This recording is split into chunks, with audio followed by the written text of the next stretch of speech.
The trap took 3 weeks to set. Subin carefully leaked information through the suspected council sympathizers. The bait was perfect. Classified test data for Earth's experimental FTL drive, supposedly stored in a poorly secured facility. Mortech's operatives couldn't resist.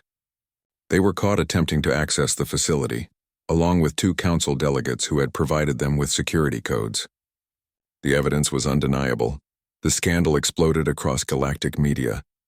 Council delegates who had been neutral suddenly turned against Mortech. The proof of espionage was too clear to ignore, but Mortech was a survivor. In a public statement, he claimed the operatives were acting independently, pursuing personal gain rather than following his orders. Without direct evidence linking him to the conspiracy, he remained protected by his position. "He's slippery," Tae-young said, watching the statement in Vera Lynn's office. "We exposed his network, but he's still untouchable. For now," Vera Lynn said. "But his political capital is damaged. The council is watching him closely now. That gives us room to maneuver. Is it enough?" Vera Lynn looked tired but determined. "We're about to find out." While the political fallout continued, Tae-young made a bold proposal. He wanted to demonstrate Earth's FTL technology publicly, not in secret tests but broadcast live to the entire galaxy. Commander Hee-jin Lee, Earth's Defense Fleet commander, was horrified when she heard the plan. "The technology is barely ready," she said over the communication link. "There's a 30% chance of catastrophic failure." "Exactly," Tae-young said. "We don't need it to work perfectly. We need it to work well enough to create doubt. If attacking Earth means fighting an enemy with unpredictable technology, most military planners will think twice." Vera Lynn was also skeptical. "If it fails publicly, we'll look weak. Foolish, it could destroy everything we've built." "Maybe," Tae-young admitted. "But right now, everyone thinks they understand human technology. They think we're decades behind. We need to shatter that assumption. Show them we're willing to take risks they won't take." Vera Lynn studied him for a long moment. "This is very human thinking. Risky, unpredictable, potentially brilliant or potentially disastrous." "Yes," Tae-young said with a slight smile. "It is." Finally, Vera Lynn nodded. "All right. I'll arrange for the demonstration to take place during the next council emergency session. Maximum visibility. If we're going to do this, we might as well do it properly." The day of the demonstration arrived. Billions across the galaxy tuned in to watch. The council chamber was packed with delegates, all curious about what the humans would attempt. Mortech sat in his usual place, watching with a mixture of contempt and curiosity. He clearly expected the humans to fail. The test ship was a small Earth corvette, crewed by volunteers who knew the risks. It entered a designated testing zone monitored by council observers. Sensors from a dozen different species tracked its every movement. Tae-young stood beside Vera Lynn in the council chamber, watching the display. His heart pounded. Everything depended on the next few minutes. The ship activated its experimental drive. For a moment, nothing happened. The engines powered up, but the ship remained stationary. Murmurs of disappointment filled the chamber. Then the ship vanished. Not smoothly like conventional FTL. It disappeared with a ripple effect that scrambled every sensor in the testing zone. Alien observation equipment went haywire. Some showed the ship in multiple locations simultaneously. Others showed nothing at all. 30 seconds later, the ship reappeared thousands of kilometers from its starting position. It had jumped successfully, but the sensor disruption was an unintended bonus that Tae-young hadn't even planned for. The chamber erupted in chaos. Military advisors immediately recognized the implications. A fleet using this technology would be nearly impossible to track or intercept. It didn't matter that the jump was short or that the ship took minor damage. What mattered was the strategic uncertainty it created. Tae-young looked across the chamber at Mortech. The Vraxian leader's expression had changed from contempt to concern. His military advantage had just become questionable. Vera Lynn squeezed Tae-young's hand. "You did it," she whispered. "You brilliant, reckless human. You actually did it." With the espionage scandal fresh and Earth's technological potential demonstrated, the Council moved quickly. Within days, a resolution came to the floor. It formally recognized Earth's colonial claims and imposed sanctions on any power that violated them. It wasn't everything Earth had hoped for. It wasn't a full military alliance, but it was substantial protection backed by galactic law and the fear of human unpredictability. Vera Lynn delivered the closing argument that secured passage. She stood before the council, her crystalline skin glowing with confidence. "This resolution is not about charity," she said. "It's about self-interest. Earth has demonstrated exactly the kind of innovation this council claims to value. They took technology we all thought we understood and transformed it into something completely new. That's what happens when you give creative minds freedom to experiment." She paused, letting her words sink in. "Suppressing humanity's development would be hypocritical. We cannot claim to support innovation while crushing those who innovate. Supporting Earth creates a new strategic partner, one that brings fresh perspectives and unconventional solutions to problems we've struggled with for centuries." The vote was close, but the resolution passed. Earth's colonies were safe, at least for now. Mortek left the chamber immediately after the vote, his face dark with rage. He had been defeated, though not destroyed. But everyone knew this was a significant loss for the Vraxian Empire. That evening, Tae-Young and Vera Lynn shared a quiet meal in their quarters. For the first time in months, they could relax. The immediate crisis was over. "I thought the demonstration would fail," Tae-Young admitted. "When those first few seconds passed and nothing happened, I was certain we had made a terrible mistake." Vera Lynn smiled. "I was terrified it would succeed too well. That Mortek would see it as an immediate threat and launch a preemptive strike. But it worked exactly as we needed it to," Tae-Young said. "Not perfect, but good enough. Very human." They sat in comfortable silence for a while. Then Vera Lynn spoke quietly. "The 5-year requirement is halfway complete. 2.5 years down, 2.5 to go." Tae-Young realized he had stopped thinking about the time limit months ago. Somewhere between the assassination attempt and the late-night strategy sessions, this had stopped being a sacrifice and become his life. "Are you counting down the days?" Vera Lynn asked softly. "Until you're free?" "No," Tae-Young said honestly. "I stopped counting a long time ago." Vera Lynn looked at him with surprise and something else. Hope, perhaps. "Really?" "This matters," Tae-Young said. "What we do here, the negotiations, the strategies, the political battles, it matters more than any equation I ever solved. And more than that," he hesitated, then continued, "you matter to me. This partnership, this marriage, it's become real, at least for me." Vera Lynn's crystalline skin began to glow brighter, patterns of light rippling across her face.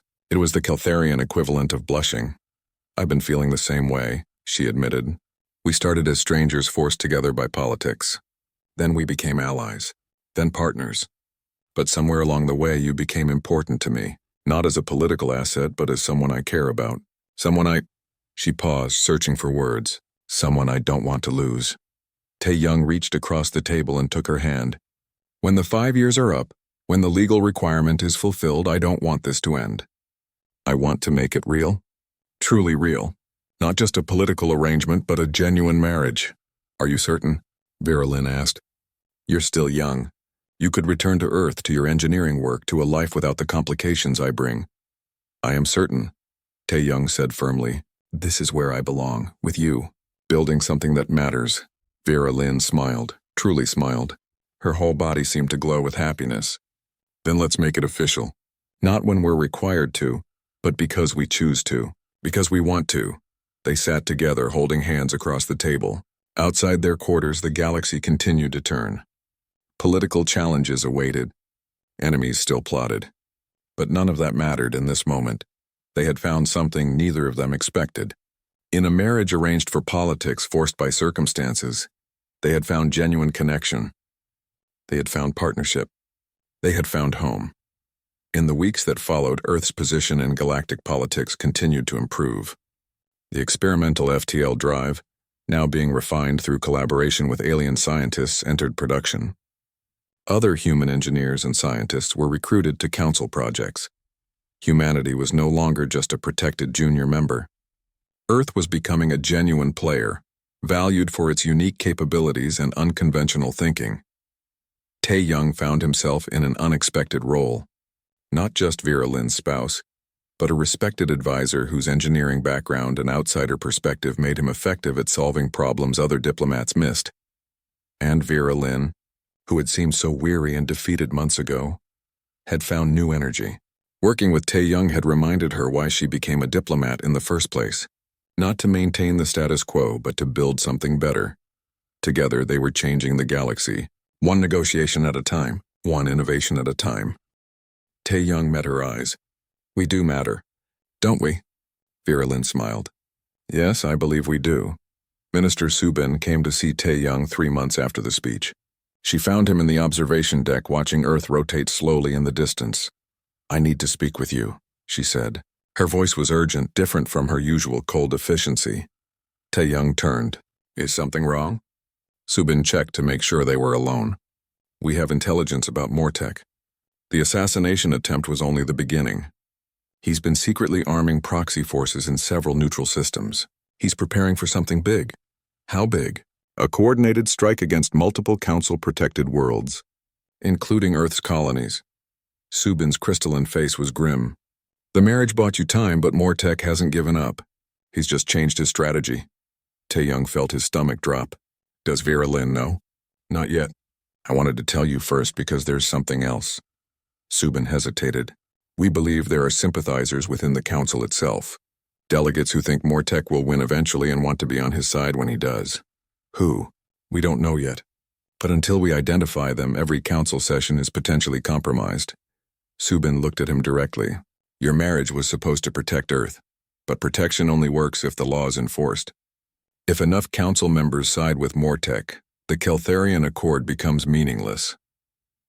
Tae-young walked to the viewport and pressed his hand against the cold glass. Down there, 3 billion humans live their lives, unaware of the danger gathering around them. What can we do? He asked. That's why I came to you. Vera Lynn will handle the political side. But Earth needs real defenses, not just legal protection. You're an engineer.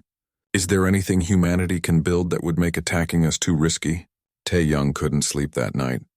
He lay in bed staring at the ceiling, thinking about Subin's question. Earth's military was no match for the Vraxian Empire. Building a fleet large enough to compete would take decades, unless they didn't try to match Vraxian strength. Unless they changed the game entirely. He got up and pulled up his old research files. The faster-than-light propulsion work he'd been doing before the marriage. Most FTL technology in the galaxy was based on ancient designs. Stable, reliable, predictable. But human research had been going in a different direction. Quantum field manipulation. It was experimental, dangerous, and barely understood. But it had one crucial advantage: it was completely unpredictable. Alien sensors wouldn't know how to track it. If Earth ships could appear and disappear using technology that alien militaries couldn't predict, they would become a strategic unknown. Not strong enough to win a direct fight, but dangerous enough to make attacking them a significant risk. Tae-young worked through the night, running calculations, building simulations. By dawn, he had a proposal. Not a finished design, but a framework, something that could work. He found Vera Lynn in her office. Already working through diplomatic reports. I need to show you something, he said. Vera Lynn looked up, saw his expression, and immediately cleared her desk. Show me. Tae-young presented his concept. As he explained the quantum field manipulation, the unpredictability factor, the strategic implications, Vera Lynn's eyes grew wider. This could actually work, she said softly.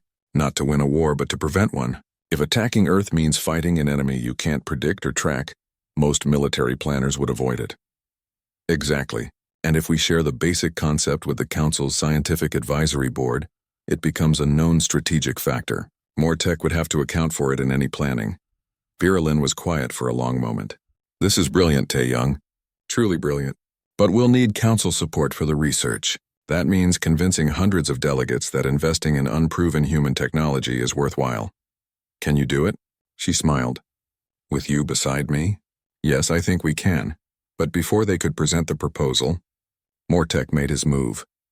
During an emergency council session about piracy in the outer systems, Mortek's sympathizers launched a coordinated political attack.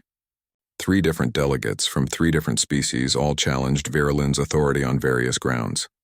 One claimed she had a conflict of interest because of her marriage to a human. Another suggested she was manipulating council procedures to favor Earth.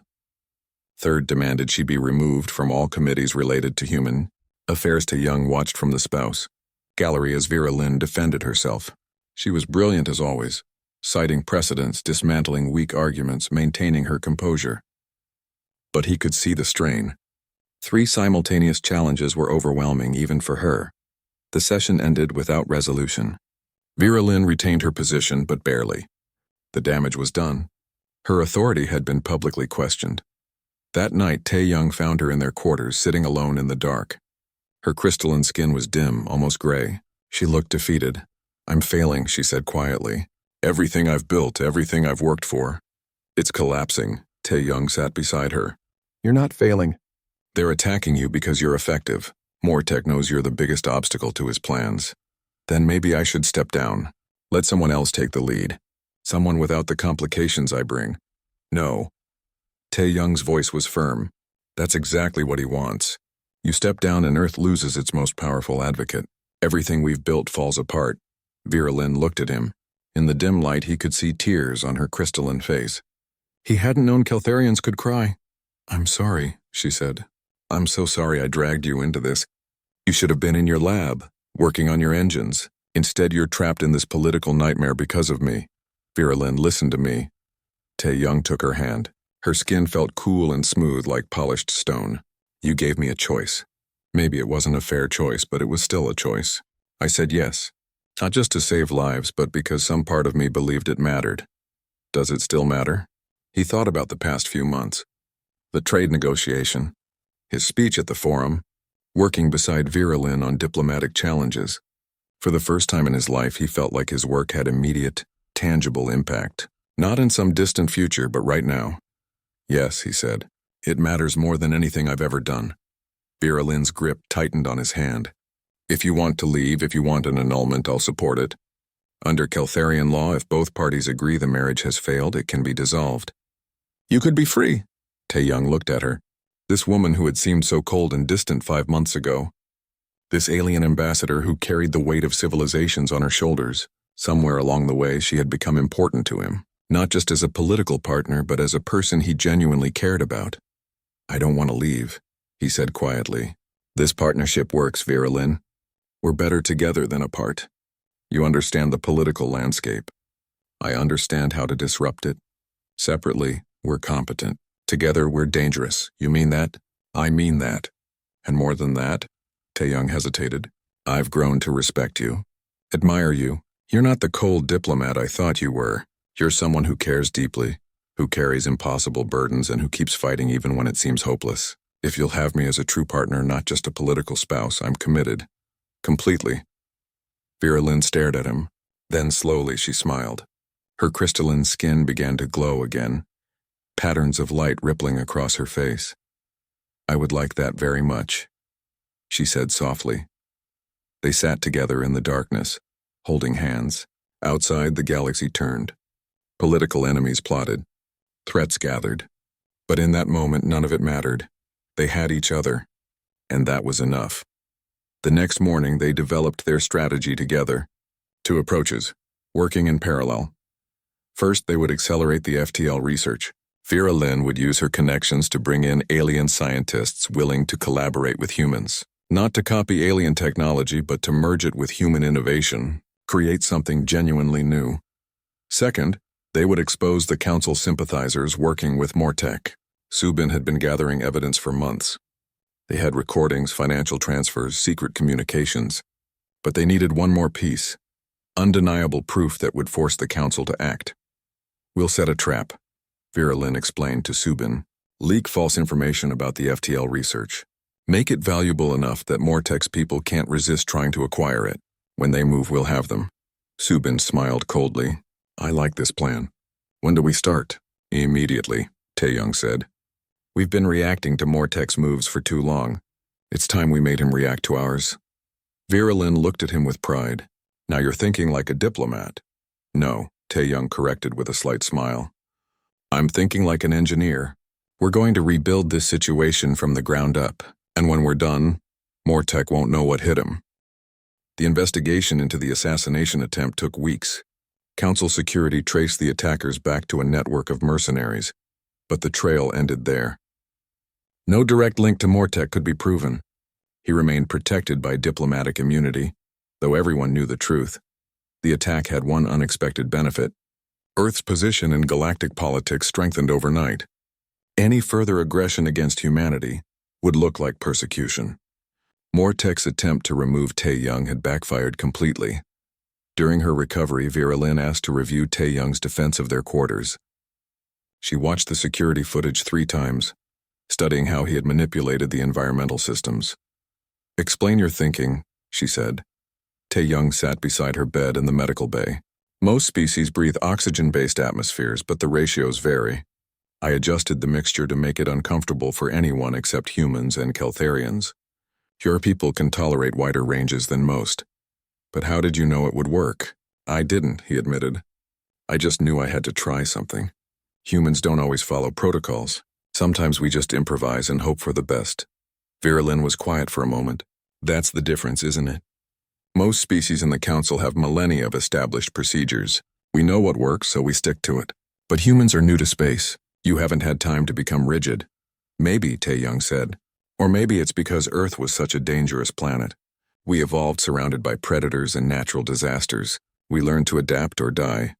"A death world," Vera Lynn murmured. "I've read about Earth's history. Ice ages, mass extinctions, volcanic eruptions."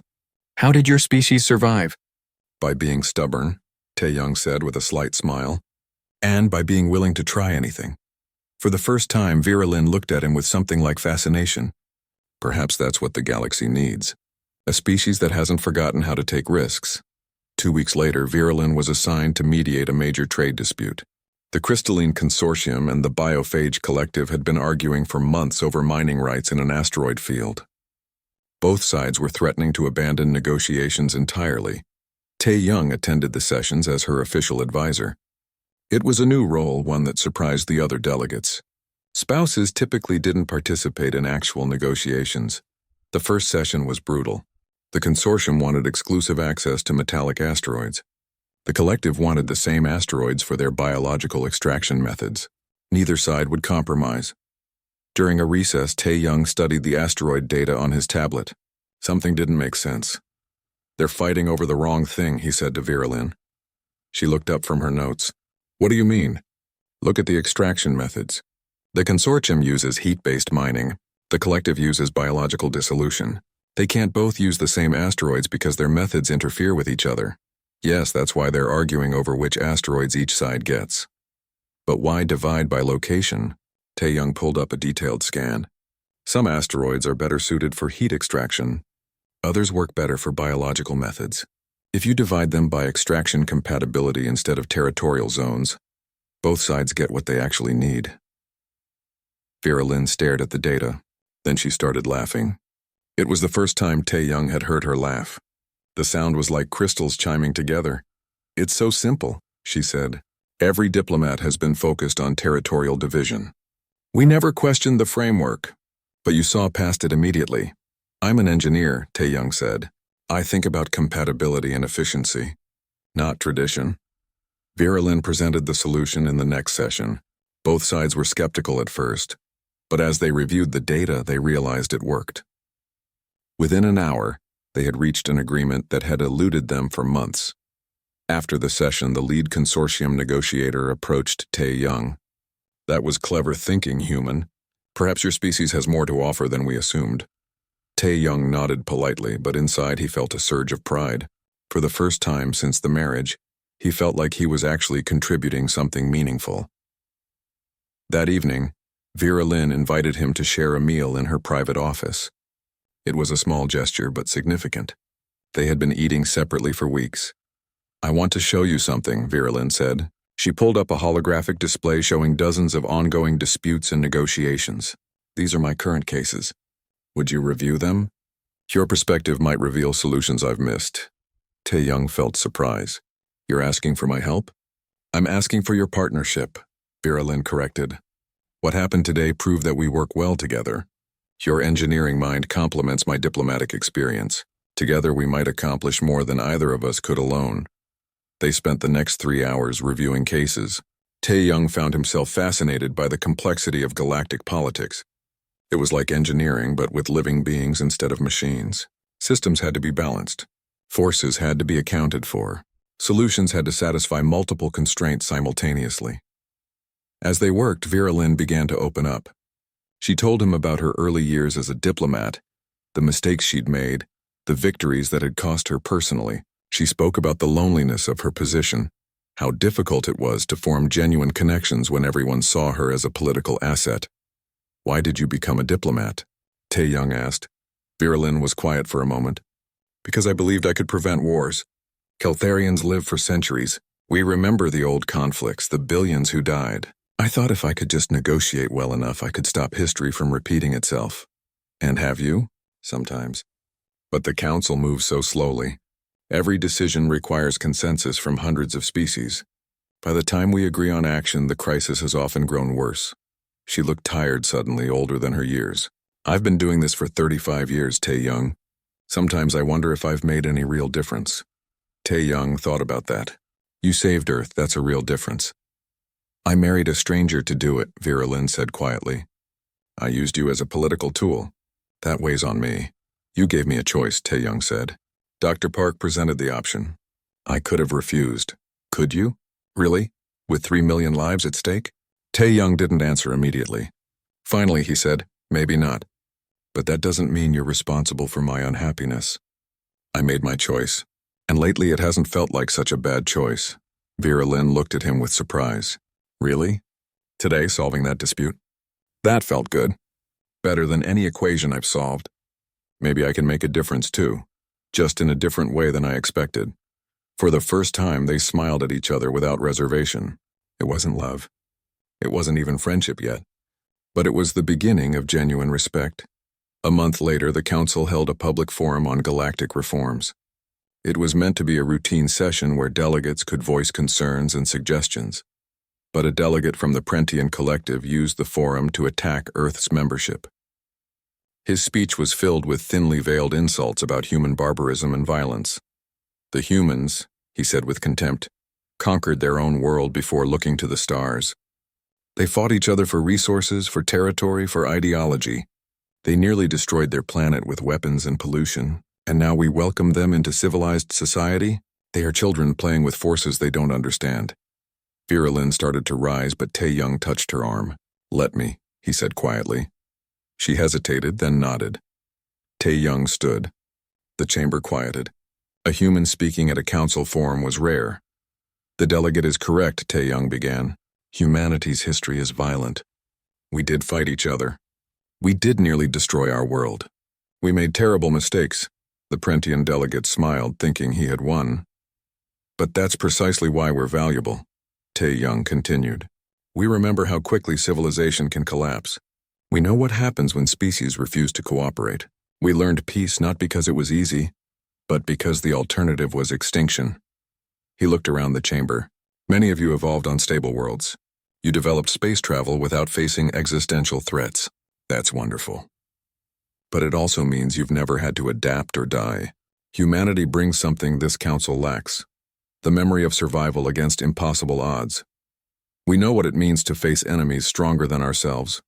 We know what it means to innovate desperately, and we know what it means to unite when unity is the only path forward. If the galaxy ever faces a real crisis, you'll want humans beside you, not because we're perfect, but because we understand what it takes to survive."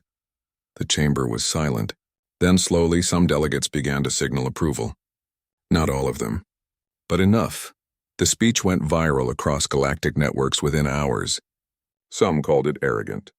Others called it inspiring. But everyone was talking about it.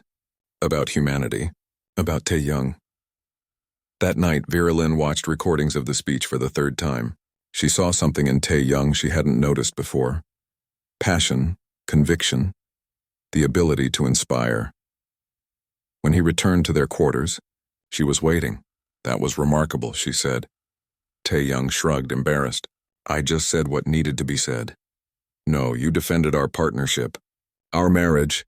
Whether you meant to or not, you told the galaxy that we're real. That we matter." She paused. "Thank you." The ceremony hall on the Galactic Council Station could hold 10,000 beings. Today it held representatives from 300 different worlds.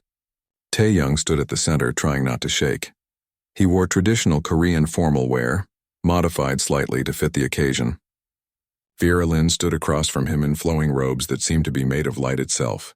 Between them, a Keltharian elder held a crystal that pulsed with soft blue light. The elder began speaking in Keltharian. The language sounded like music mixed with wind chimes. Tae-young had practiced for 10 days straight, but he still barely understood half of it. Then it was his turn. He had to sing the bonding words. Tae-young opened his mouth and began. The Keltharian words felt strange on his tongue, the melody unfamiliar and difficult. He stumbled over a phrase, corrected himself, and continued. His voice wavered, uncertain. But then something amazing happened. As he sang, Vera Lynn's crystalline skin began to glow. Patterns of light rippled across her face and arms, responding to his voice. The light grew brighter with each word, creating waves of color that filled the chamber. For a moment, Tae-young forgot his fear. The resonance was beautiful. Alien, yes, but beautiful. The ceremony ended. The elder declared them bonded under Keltharian law. The audience erupted in sounds that ranged from applause to musical tones to clicks and whistles. Tae-young looked across the chamber and saw High Chancellor Mortek. The Vraxian leader was massive, nearly 8 feet tall with scaled skin and eyes that glowed red. He was staring at Tae-young with pure hatred. Tae-young looked away quickly. "Congratulations," Vera Lynn said quietly. Her voice held no warmth. "You sang adequately." "That is sufficient, adequately." Tae-young felt his jaw tighten but said nothing. This was his life now. The first month was hell. Tae-young moved into Vera Lynn's quarters on her diplomatic vessel. The space was enormous by human standards but felt cold and empty. Everything was designed for someone 7 feet tall. The furniture was too high. The bed was too hard. Even the bathroom fixtures required him to stretch uncomfortably. Vera Lynn kept a schedule that would kill most humans. She woke at what Tae-young calculated was 4 in the morning Earth time. She attended meetings until late evening. She expected him to accompany her to diplomatic dinners that lasted 4 or 5 hours. At these dinners, aliens would stare at him. Some with curiosity, some with amusement, a few with disgust. He was always introduced as Ambassador Vera Lynn's spouse, then promptly ignored while serious matters were discussed. He tried to continue his engineering work remotely, connecting to his lab on Earth. But the time difference made it difficult. More importantly, Vera Lynn made it clear she considered his research unimportant.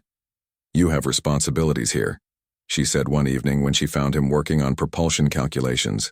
"Your hobby can wait." Something snapped inside Tae-young. "It's not a hobby. It's my work. It's what I am." Vera Lynn looked up from her own work, surprised. It was the first time he had raised his voice. "You are my spouse. That is what you are now." "I'm a trophy," Tae-young shot back. "Something you parade around to show everyone how clever you are. You don't care about me. You don't even see me as a person." Vera Lynn's eyes hardened. "I see you clearly. I see a young human who treats this marriage like a prison instead of the honor it is. I see someone who spends his time escaping into equations instead of accepting his responsibilities." "You're right," Tae-young said coldly. "I do see it as a prison, because that's what it is." They stared at each other across the room. Finally, Vera Lynn looked away. "Fine," she said. "Work on your engines. I will not disturb you, and you will not disturb me. We will maintain the appearance of a marriage in public. In private, we will stay out of each other's way." Tae-young nodded stiffly. It wasn't what he wanted, but it was better than constant conflict. 3 weeks later, everything changed. Tae-young attended his first Galactic Council session. The chamber was massive, with seats arranged in a spiral pattern. Each species had its own section. Humans had a tiny area near the back, barely visible. As Vera Lynn's spouse, Tae-young sat in a special gallery reserved for diplomatic families. From there, he could see everything but participate in nothing. The session began with routine matters: trade disputes, resource allocations, boring procedural discussions. Then High Chancellor Mortek requested the floor. "I wish to challenge the validity of the Keltharian Accord as applied to the human question," Mortek announced. His voice boomed through the chamber. "This marriage is a sham, a manipulation of ancient law for political gain." Murmurs filled the chamber. Tae-young's heart pounded. Was Mortek about to undo everything? Vera Lynn stood calmly. "High Chancellor, I invite you to cite specific violations of the Accord." "The human is too young," Mortek said. 28 years is barely adult by galactic standards. The accord specifies biological maturity, not arbitrary age limits, Vera Lynn replied smoothly. Humans reach full maturity by age 25. This is documented. Mortek's eyes narrowed. Then I challenged the intent. You married this human specifically to block Vraxian territorial claims? Yes, Vera Lynn said simply. That is precisely what the accord is designed for. Political marriages to prevent conflicts. You object because it worked. The chamber erupted in noise. Some species cheered. Others protested. Mortek's face darkened with rage. The accord, Vera Lynn continued, her voice cutting through the chaos, was established 4,000 years ago after the Keltharian-Vraxian Wars. Your own ancestors agreed to its terms. Unless you wish to suggest that Vraxian honor is worthless, I recommend you accept the situation. It was a masterful move. Mortek couldn't challenge the accord without insulting his own people's history. He stood there, trapped by his own culture's laws. Finally, he sat down. This is not over, Ambassador. It rarely is, Vera Lynn replied calmly. Tae Young watched in awe. He had seen Vera Lynn dismantle one of the galaxy's most powerful leaders in minutes. She had used legal precedents going back millennia. She had turned Mortek's aggression into a weakness. It was beautiful. After the session, Tae Young found Vera Lynn in a private chamber. She was sitting alone, her crystalline skin dim. She looked exhausted. Are you all right? He asked. She looked up surprised. I'm fine. You don't look fine. Tae Young found a water container and brought it to her. He had learned that Keltharians needed more hydration than humans. That was impressive. What you did in there? Vera Lynn took the water. For a moment, her professional mask slipped. Mortek won't give up. He'll find another way to challenge us. He always does. Then we'll deal with it. The words surprised Tae Young as much as they surprised Vera Lynn. We, he had said. Not you. They sat together in silence. It wasn't comfortable exactly, but it wasn't hostile either. For the first time since the marriage, they were just two people sharing a moment. The attack came 3 days later. Tae Young was sleeping when the alarms went off. He woke to flashing red lights and a voice announcing a security breach. Through the walls, he heard the sound of weapons fire. Vera Lynn burst into the room. Stay here. Lock the door. Do not come out. What's happening? Assassins?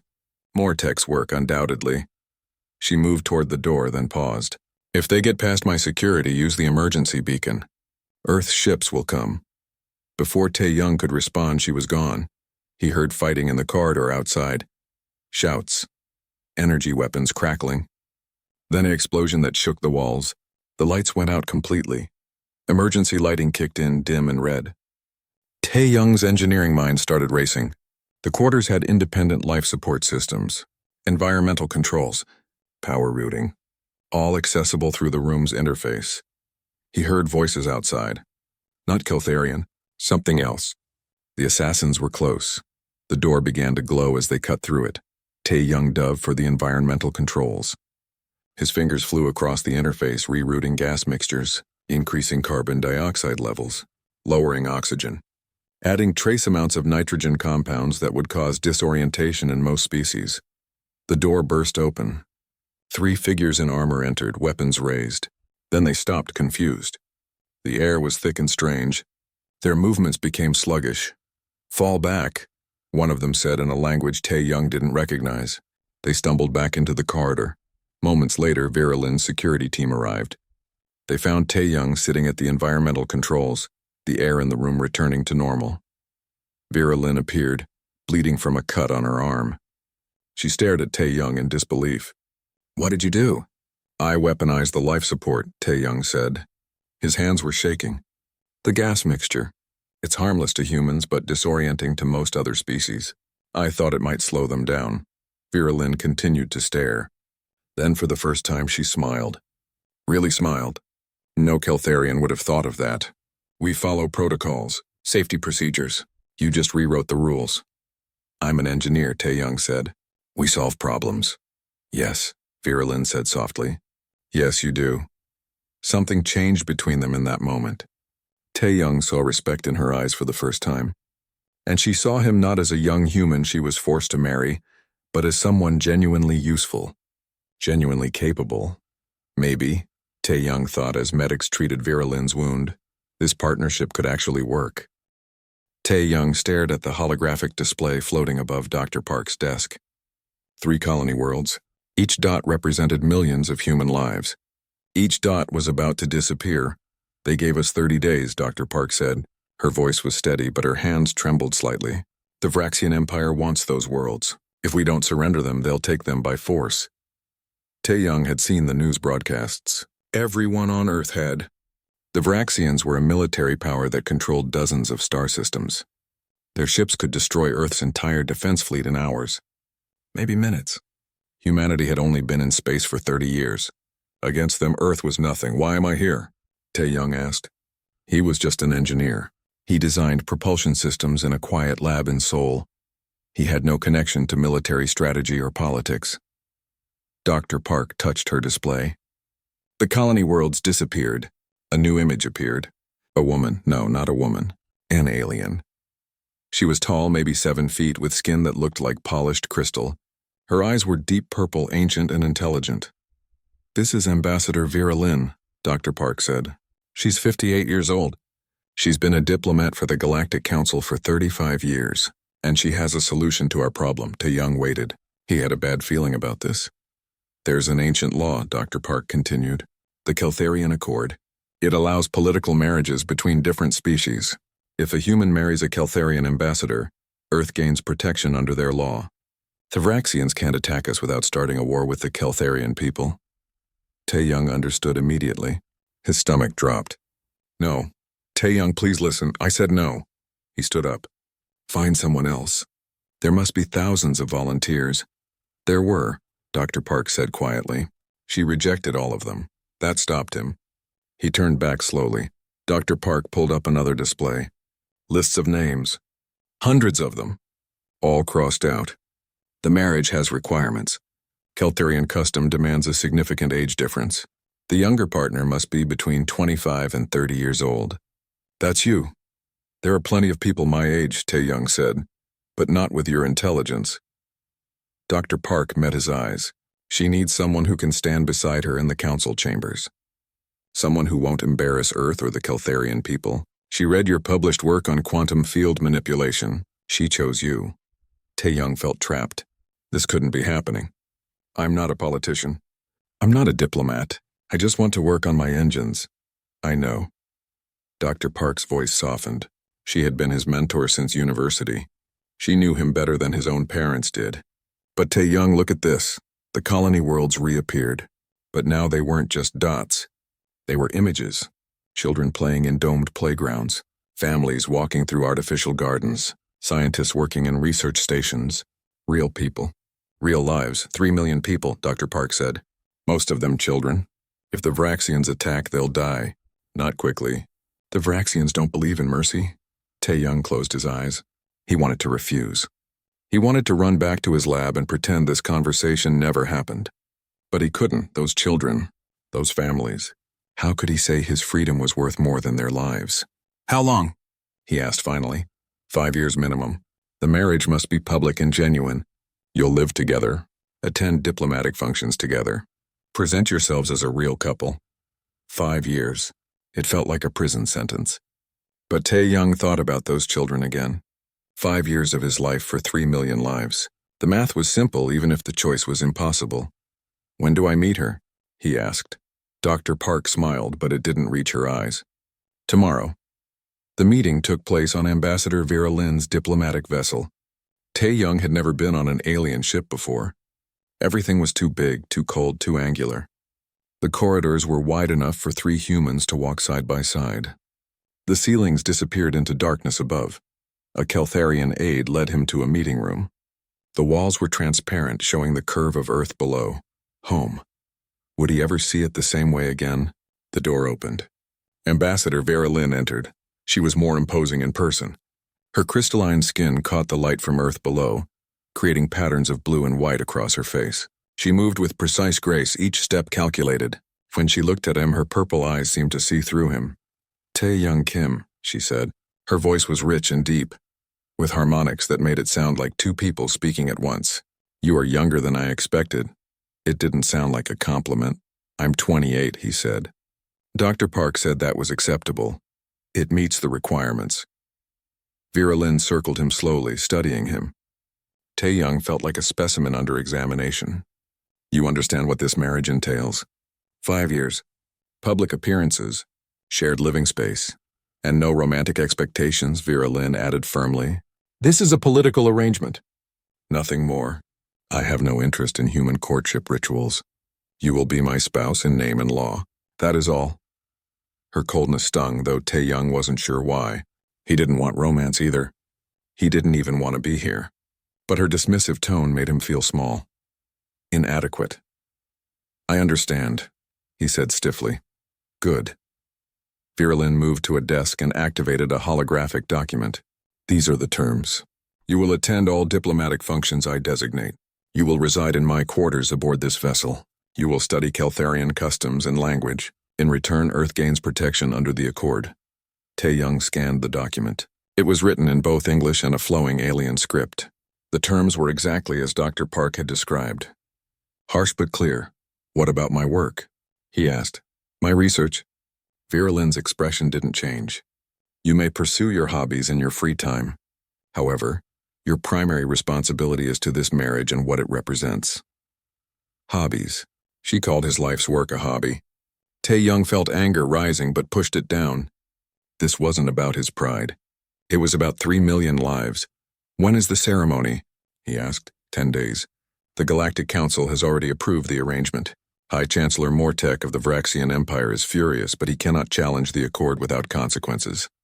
10 days. Tae-young had 10 days of freedom left. He signed the document. His hand shook slightly, but he signed. Vera Lynn watched without expression. The ceremony will be broadcast across the galaxy. You will need to prepare. My staff will provide instruction on the bonding ritual. What kind of ritual? Harmonic resonance. You will sing in Keltharian while my skin resonates in response. It symbolizes the joining of 2 different beings into one partnership. Tae-young stared at her. I can't sing. You will learn. For the first time, something that might have been amusement flickered across Vera Lynn's face. Or you will embarrass us both. The choice is yours. As Tae-young left the ship, he met another Keltharian in the corridor. She was shorter than Vera Lynn, with darker crystalline skin and sharp, suspicious eyes. You're the human, she said. It wasn't a question. Yes, I'm Tae-young. I am Minister Subin, the ambassador's chief of staff. She stepped closer, her expression cold. Let me be clear. Ambassador Vera Lynn is the most respected diplomat in the council. If you embarrass her, if you cause this alliance to fail, humanity will suffer. Do you understand? Tae-young met her gaze. I understand perfectly. Subin studied him for a long moment, then stepped aside. Good, the galaxy is watching. Don't make us regret this. As Tae-young rode the shuttle back to Earth, he looked out at the stars. Somewhere out there, the Vraxian Empire was planning its next move. Somewhere out there, millions of humans waited to see if this desperate plan would work. And in 10 days, he would marry a woman 30 years older than him, an alien woman who saw him as nothing more than a political tool. Tae-young closed his eyes and tried not to think about the next 5 years.